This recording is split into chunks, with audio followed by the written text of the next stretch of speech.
You're ready. Hi, everyone. I'm Mark Edward Willows, and welcome once again to Gabbin Cabin. I have a very exciting show here tonight.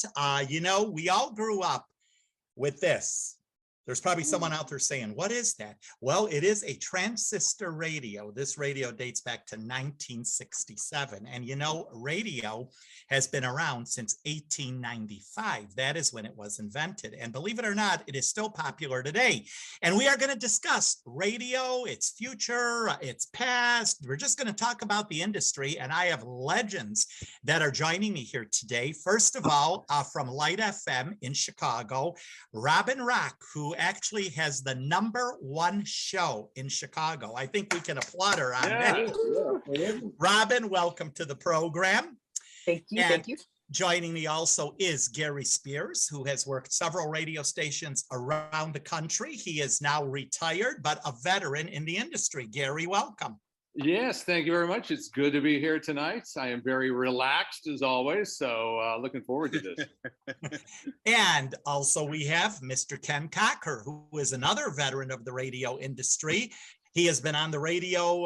God, I used to listen to you, Ken, when I was a child. No offense to your age, but anyway. Well, I started in Chicago radio in 1978, so yeah, that's a ways ago. Welcome to the program. And finally, actually the producer of Gabbin Cabin, and Mike Bonaventura, who is from Northwest Indiana. He is, I guess we could say, the voice of the region in this part of the country. Mike, welcome to the show. And this time you're on camera, buddy. Thanks so much. And Ken, I remember listening to probably one of your first shows on MET when you were disco. Well, I was, I was only 12 years old at that time. Ken played disco? Yeah, you did, didn't you?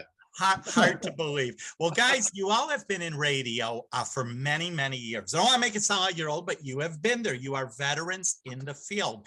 And radio obviously has changed over the years from that transistor radio that we all used to listen to, and the car radio we used to turn up back in the day with all the hits blaring out the window. In your opinion, and anyone can answer this, whoever wants to, how do you think, from your eyes, being in the business, have you seen it change? Who wants to go? Gary, go. Go. How has it changed? What hasn't changed about it, actually? Radio has always been evolving, even on how we deliver the music. Like, it used to play vinyl, and I actually played vinyl when I first got into radio. And it evolved into cards. I remember a lot of people were like, I'm not going to play. What are you going to put this stuff on tape? The quality is going to be off and on. But it keeps evolving. It keeps evolving. And now we're seeing actual jocks, and we have them with us tonight, who are doing shows out of their homes and voice tracking, and they could go anywhere in the world. I mean, a lot of them are doing multiple stations throughout the day. So from that standpoint, it's changed a lot. And also on the business end, it's changed a lot with corporations taking over and kind of like kicking the ma and pa operators out of the business. Very few of those left, and mostly in smaller markets now, which I think hurt the business. But that's changed from the business standpoint to the way we deliver to the way we do everything, really. Now, Robin, you started out, you have a very interesting career. You basically started out in a little station out in Indiana. Tell us how that evolved, and how did you land to Chicago and the big time? Actually, I started off right out of high school at a station in Rensselaer, Indiana. And we were talking before we started recording, and I said, I wonder who has the most interesting how I got started in radio story. I was actually working at a restaurant. One of the sales guys from the station came in, and my boss said, could you get rid of this guy? He's the most annoying guy in the world. Got to talking with him, and I hadn't, I wasn't going to college just yet. And he said, so, what do you want to go to college for? I said, well, you're broadcasting. He said, you should come to our station. And because everybody who, gets started starts there. And my first gig was the mascot. So hey, I got to somewhere. Yeah, right. I got to be station mascot, and then worked in the news department, and then kind of worked my way up. And funny story, Mike Bonaventura, I know you will appreciate this, because I did work at Indiana 105 just after that. And it was the only time in my career I was ever written up, because Hard to believe, Robin. I know. And that was back in the day. See, back when I worked at the station. And I mean, guys, I don't know. Do you remember picking your own music? Do you remember Oh, when you yeah. would pick? Oh, yeah. See, and I did, and he didn't like what I picked, and he said, "Nah, it's bad." So yeah. So anyway, he so yeah, wrote so you up. he wrote me up. He wrote me up. Yeah. That's great. So no kidding, he wrote me up. So yeah. So after I worked in Valparaiso, went to South Bend, lost my job in South Bend, and then turned out I started working for the Interstate Radio Network, which was in Tribune Tower in Chicago. Worked overnights. And Ken worked with somebody that you used to work with, Gene Christensen Davis. And Yeah, I was going to say, you and I share the Interstate Network. I worked there at the beginning. You worked there later on. Yeah. Oh, And I didn't know that. They always had good things to say about you. Hey, I meant to ask you, Robin, while I got you. You said you were a waitress. Were you a waitress at the Carson Inn? No, nope, I wasn't. You remember the Carson Inn in Rensselaer? I do. Yep, I do. Because you look familiar to me. No, I'm just kidding. But whenever I go on vacation, I've been going to South Carolina for years. And the first place I stopped for breakfast used to be the Carson Inn right there in Rensselaer. Get out. Wow. That's so cool. Wow. That's right up the road from where I started too, in Lafayette. Oh, Yeah. so everybody has their story of their journey to the big top. Now, Robin, you being a female in the business, do you think you had to climb the ladder a little harder or higher, as we could say, than the gentleman? Have you ever noticed anything in that area? I don't know that I've noticed that. I think everybody that I've worked with, I've been so blessed to work with so many great people. I've really worked with people that have been really fair. So, I think I've been given some great opportunities. So I don't know. I wouldn't say that I've been treated any differently. I don't think so. Mm-hmm. Now, radio, as I mentioned, and has been around for years. Why do you think people are still obsessed with radio? I mean, I get in a car, it's the first thing I turn on. I get up in the morning, it's the first thing I turn on. I wake up to it in the morning. Why are people still fascinated by radio, no matter what age? I mean, kids to adult. Why do you think that is? And Ken, you want to answer that? Well, I think that there's a mystique about radio. I go back to, long ago, people would wonder what the disc jockeys look like. And that was one thing that was always interesting. I think people today tend to gravitate more toward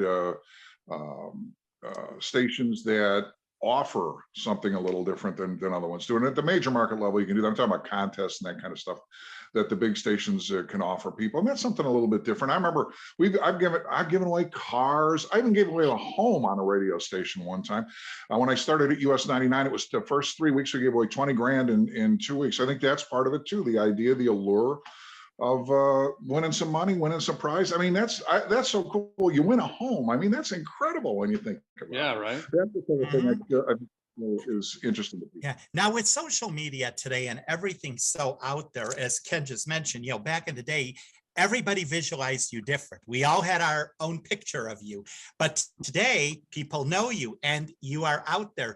Do you think that has changed? Because I'm actually friends with another lady that's a veteran jock. I won't mention the name, but she told me that, the young kids used to call her up on the radio and she had the very sexy voice, blah, blah, blah. And she said to me, they should only see who they're talking to at the other end. And I always remember that. Now, how do you guys feel about that? Because today you're out there to the public. I think that, I remember when webcams first came out, right? And I was working in Los Angeles at the time, and the program director said, look, we want this camera on you all the time, to every jock, right? And we had these fluorescent overhead lights, and that was remember when they first started, every few seconds it would freeze, and the screen would freeze with a stupid look on your face, like this, or something, and I'm like, why are you making us do this? This is horrible. So I think it's part of the mystique of not seeing the person in action. When you're sitting there watching a radio DJ do their job, it's not, it takes the magic away. It takes that mystique away. I don't know the listeners either. You know what I mean? I don't know them. They don't know me. And so it kind of builds this mystery that happens when you're listening on the radio. It builds mystery, it builds excitement, it builds engagement. I think when you start to see the jock, yeah, I think that might take a little bit away from it. We never really saw Wolfman Jack until probably 15 years into his career, but you wondered, like, what's this guy look like, Right. And when you saw him, you were kind of like, okay, wow, that's Wolfman Jack. We all can't look like Ryan Seacrest. Yeah, right. Right. Yeah. Did any one of you ever have that where a fan came up to you at some event and says, wow, is that you? I had you pictured totally different. Has that ever happened? Yep. Oh yeah. Robin's shaking her head. Oh, The funniest one was when somebody actually said, "You sound taller on the radio." And I'm like, huh? I have to tell you though, I really do think and kind of going back to your initial question about what brings people back every day, it's connection. Because I'm listening, Gary, I'm listening to you talk, and Mike, I listen to you, I do, and Ken, I listen to all you guys, and I can hear your personal connection, because I think that that's something that not everybody has. A lot of the younger kids, I think, coming in, they have a picture in their head, but I don't think they realize that that's a talent to be able to really connect, to personally connect. And you don't have a lot of time to do it. You guys know you've got to make your time count. So to be able to, those little nuances that help you connect with people, that's everything. And you guys are all so good at that. So that's, kudos to you guys, really. Thank you. Thank you. And also, Robin, kudos to you, because you are the same. That's why I listen. Your connection. I mean, even when you say on the radio, "Hi, it's me, Robin Rock," there's something about the way you bring the audience in, and all you guys are experts in that area, and that is very true. Now, I want to talk a little bit inside the studio, because back in the day, things have changed. You guys mentioned vinyl, all this. Today, of course, everything is computer. Back in the day, you had engineers. Correct me if I'm wrong. I mean, you point it and kind of things were done. How has that changed now? How do you do the computer? Did you have to learn all this or what? Well, I mean, from my perspective, yeah. I mean, you evolve over a period of time. And when I started, you had, as we discussed, vinyl, and you had to put a nickel on the tone arm to keep from skipping. When I started, going back to US 99 there in the Hancock building, we had this is so funny, we had the transmitter remote was directly next to, it was a stand-up operation, and we would have a person come. I was doing nights 6 to 10, and we would have a person come in to clean, and she didn't speak English, and I would try to tell her, stay away from there, and 3 times a week she would bump it and the radio station would go off the air. Same thing happened to me. Same thing. I took a bathroom break, right? We had a monitor in the bathroom, and I'm listening. I had a record on, and the cleaning lady was in there and dusting, and I heard this, she hit the tone arm and across the record, and I'm like putting myself back together and hauling butt down the hallway. So it was crazy.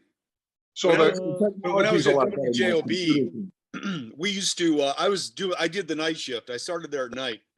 It was 6 to midnight, Monday through Saturday. And there was a Taco Bell up the street on Indianapolis Boulevard. It wasn't far. It was maybe a 3-second ride. Anyway, I would put on American Pie, whatever it was that could be about 8 minutes. American Pie. Yeah. Inagata DeVita, whatever. And I'd go haul over to Taco Bell, come back. Well, one night I was coming back. I was only gone 5 minutes. I was coming back. I got back in my car. I turned on JOB, and I could hear American Pie skipping. And it skipped in the same spot all the way until I got back. Oh yeah. That was, nobody heard it. No management heard it. Which so it was turned amazing. into a 30-minute song, actually. Yeah. And every time I hear American Pie on the radio, I always think to myself, the DJ went out now for a coffee break. Yeah. Oh yeah. Yep.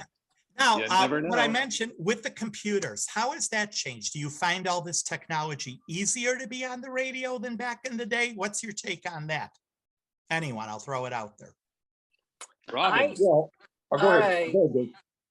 Well, I will tell you, what I have, it's been a learning process for me because I'm going to be the first to tell you when it comes to technology and computers, I'm the last person you want touching your stuff. I'm just going to tell you honestly, it's just not going to end well. But I mean, the way that so when the pandemic started, they sent us home with kind of a broadcast kit. So it was a laptop, a microphone, and a little mixing board, and that actually has worked out pretty well. It's been a learning process. But you know, I feel like, I mean, so I'm on Light FM in Chicago. I'm also on one of our sister stations in Portland, KLTH in Portland, and then in Sacramento too.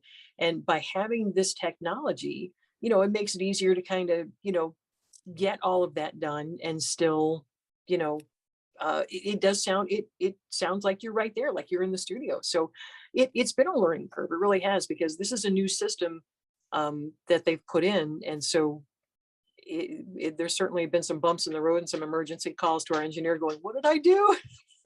Or I messed it up somehow. And yeah, so I think it's made it easier.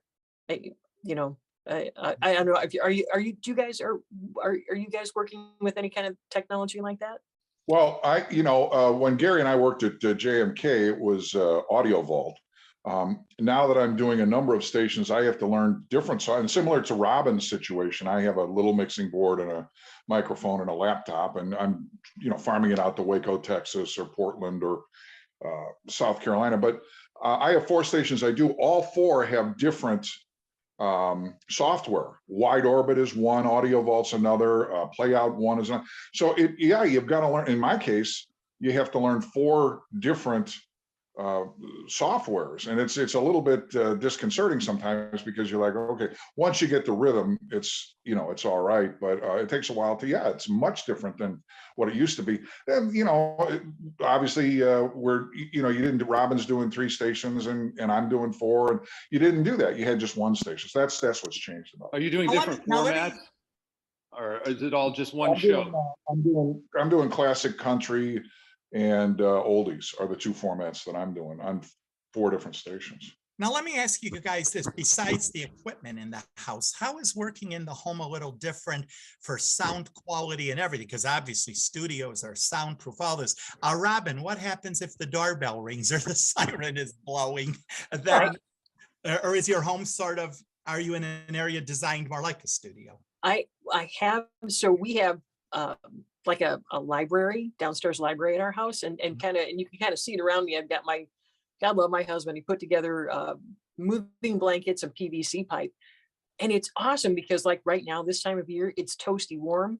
Mm-hmm. I'm sweating like the devil in here in the summer because it keeps all this. It does a really good job, and I'm pretty lucky that normally, because it's so enclosed, my dogs, because I've got 2 pit bull mixes, and they're not tiny dogs. One's 80 pounds, one's 60 pounds. Wow. They generally don't like hanging out in here with me, so they'll generally hang out outside of here. So when they bark, and it has happened, usually you don't hear it. Now what you do hear sometimes, and you'll have to listen for this, so right here next to me to my left is my kitty Pippa, who is my trusty companion.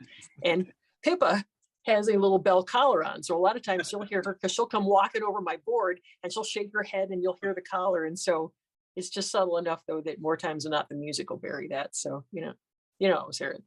Now, would you like to work out of the home every day and not have to go into the office or the studio?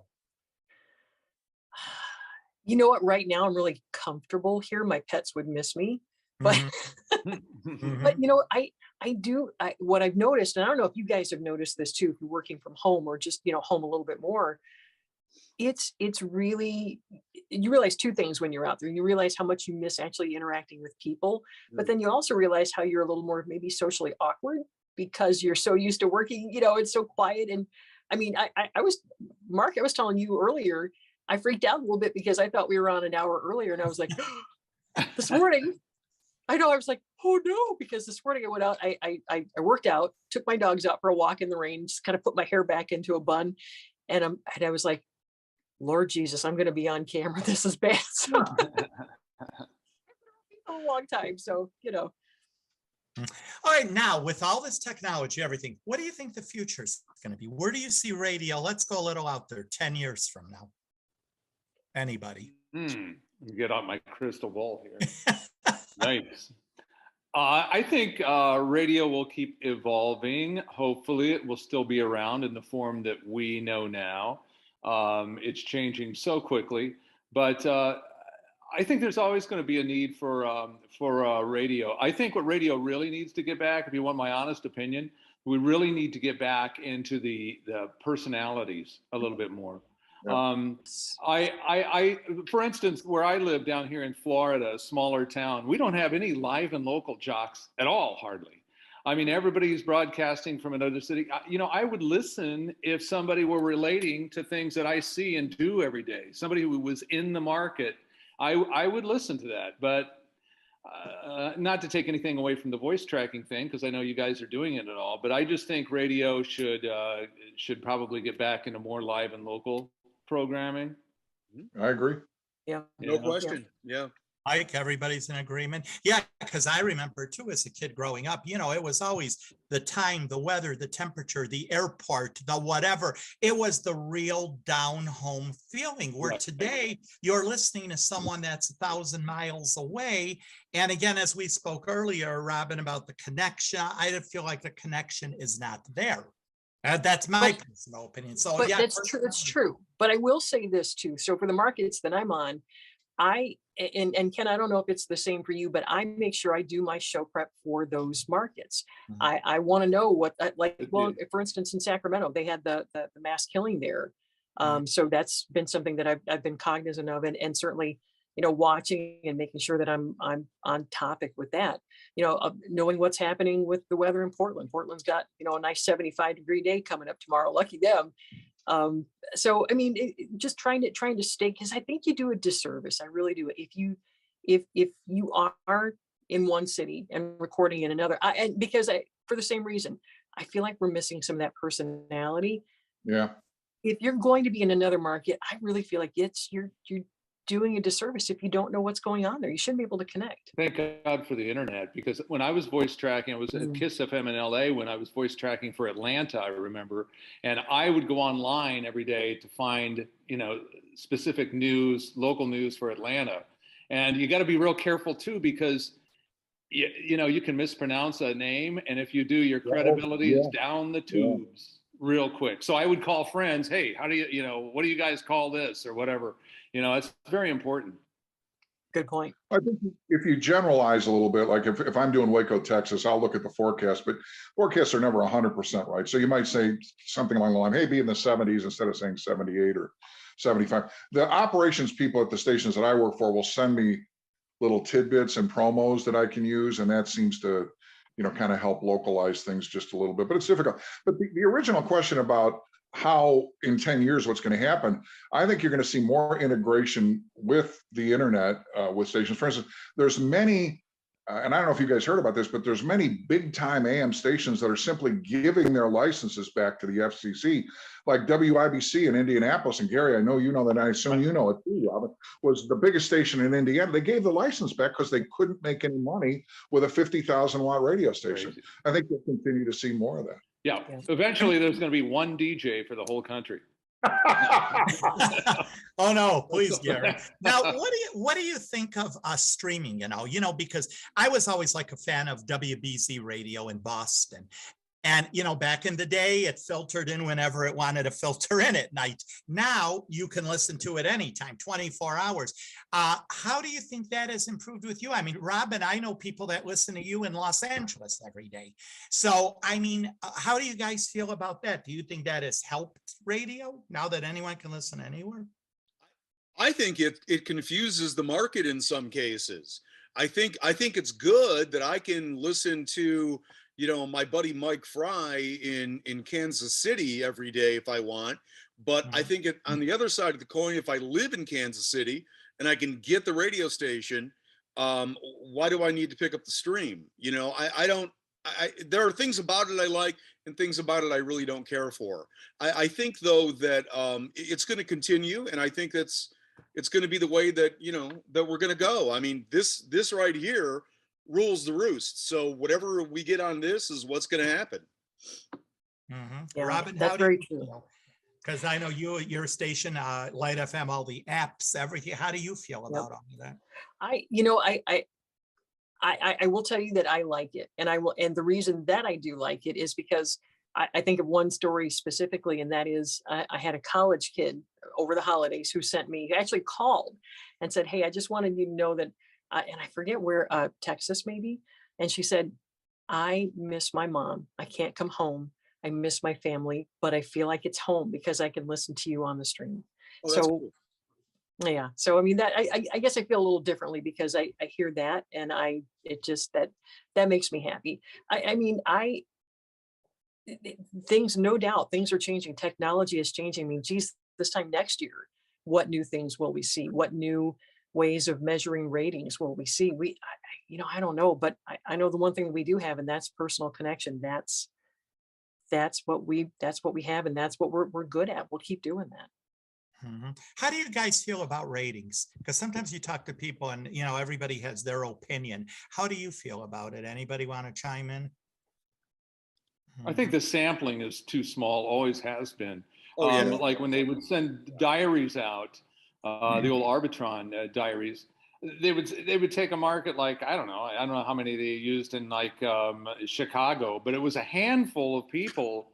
And I'm like, how can you come up with these numbers with such a small sampling of the audience? That's what always made me crazy. And it continues with PPM. And finally, before we wrap things up, did any of you ever think 30 years ago, this is where you'd be today? I mean, like Robin, for example, we'll start with you. When they approached you, okay, be on the radio. Did you ever think this would be your career so many years later down the road? No. And also the top where you're at today? Oh, well, thank you. I not even a clue. And I guess to me, that just tells me that God has a plan and knows where you're supposed to be. And, that's what that tells me. Gary, because you had a very interesting career. I fell into radio in high school. We had Jefferson High School in Lafayette, Indiana. They had the first television station, the first color television facility in the country. And along with that, a radio station was on the air. And once I saw that, I was going to be a cop before that. Don't laugh, anybody. Wow. I was going to be a cop. And then I discovered radio. And I was going to tell real quick, I know you asked how we got into radio. Quick story here. Do you remember Ray Stevens, The Streak? Sure. That was 1974, right? I was a senior in high school. And the afternoon guy, the high school kids would come out to the radio station at night and streak the station. They'd run around the station naked, whatever. It was crazy. So what happened was the afternoon guy wanted to relate to what was going on. So he said, I'm going to streak my show tomorrow. And the general manager goes, oh, no, you aren't going to streak your show. Oh, yeah. And so the next day comes, Dave goes on the air, and guess what? He's streaking his show. So somebody had to go get the general manager who was at his kid's PTA meeting at school. And he left the meeting not happy, went into the station and fired the guy. But the weird thing is, it's radio. You don't have to really streak. Who's going to know? But he did. Well, this was a lot of fun. And finally, if anyone wants to chime in, where do you think you will be in 10 years? Still doing radio? Still playing the tunes? Drooling. Okay. Robin? God willing, that's where I want to be. Absolutely. Yeah. Ken? I don't want to still be working 10 years from now. I would like to be on a beach or playing golf. So finally, guys, anybody has any take? Anybody want to add something yet? Where you see radio, what you would like to see radio become in 10 years? Anyone, what do you think? Anybody else? Right now it's all in the palm of our hand. What do you think? Well, it's like what Gary was saying about personality. I think that if I had one wish for radio, would be to return back to those days when you could really exhibit your personality on the air, not necessarily have a stopwatch either, but literally tell stories, do different things. Some of the greatest radio people that I ever heard in my entire life, the Larry Lujaks and Kevin Matthews, you know, the John Landeckers, the Ken Cockers, you know, the Gary Spears, the Robin Rocks. You all show your personality to such an amazing degree. And that's what draws people in. That's what energizes the radio and the audience. And I'd like to see more of that happening. But the problem is that the younger people today don't have that experience. They just don't. But what they do have is podcasting and at least being able to tell a story, if that makes sense. Right. So maybe Yeah. somehow, maybe radio will take a little bit more of a cue from podcasting and come back to personality style radio. I hope that happens. Let me ask you, because you've all been in it for years, what decade do you think was the best for radio? Anybody? 80s, Yeah, 80s were good, 70s, 70s, yeah. 60s Robin? were good. 80s for me, totally. Okay. Yeah, for me Totally. too. 70s, 80s, that's when radio, I mean, it was the thing, you know, the #1 songs, it was really, really big. And hopefully things may turn and it's going to come back that way. Well, Fingers guys, crossed. I'll tell you what, we are out of time. I really appreciate you being on the show. Much continued success with your careers. Robin, you hang in there at #1. Gary, maybe you will come out of retirement. Come Get back, out of the Gary, pool. come back. Yes, come back. And Ken, good luck to you with all what you are doing. And Mike, you being local in the region, what you are doing. Thank So you. I thank all of you guys for coming on. Thanks for having us. Thank you.